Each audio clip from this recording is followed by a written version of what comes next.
ये लीजिए। शुक्रिया बेटी। कोई बात नहीं। क्या हुआ, कहाँ जा रही हो? मैं अपने कमरे में पढ़ लूंगी दादी। शाबाश बेटा, जाओ जाओ कमरे में जाओ। Good night. Good night. तो मेरा ड्रामा निकल गया। कोई फिल्म वगैरह का चैनल नहीं है टीवी पर?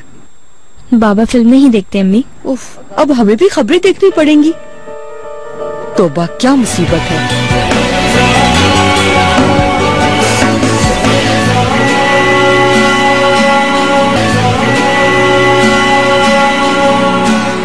आपने कहा था कि कोई बात करनी है मुझसे। फिरदौस की बात करनी थी बेटा। कोई बीमारी है शायद उसे। वापसी का कहती हूँ तो कोई बहाना कर देती है। कोई अच्छी नौकरी मिल गई होगी उसे। चलिए छोड़े ना फरीदा बेगम। कहाँ जा रही हो? इतनी जल्दी भी क्या है? ओह बुराक साहब, आप यहाँ कैसे? हाँ, मैं जहाँ जहाँ जाओगी वहाँ पर आ जाऊँगा। तो फिर कैसे बचोगी मुझसे? मैं कोशिश करूँगी कि अपना रास्ता बदल लूँ। नहीं बदल सकती। आज शाम मेरे साथ पार्टी में चलोगी? हाथ छोड़ो मेरा। अम्मी बुकेट स्कूल ले जाएगी? नहीं, कह रही थी कि उसकी शायद तबीयत ठीक नहीं है। कहीं तो डॉक्टर के पास ले जाऊं? अरे नहीं बेटा, डॉक्टर की क्या जरूरत है। अभी गर्म सूप पिएगी तो खुद पाँव पर खड़ी हो जाएगी।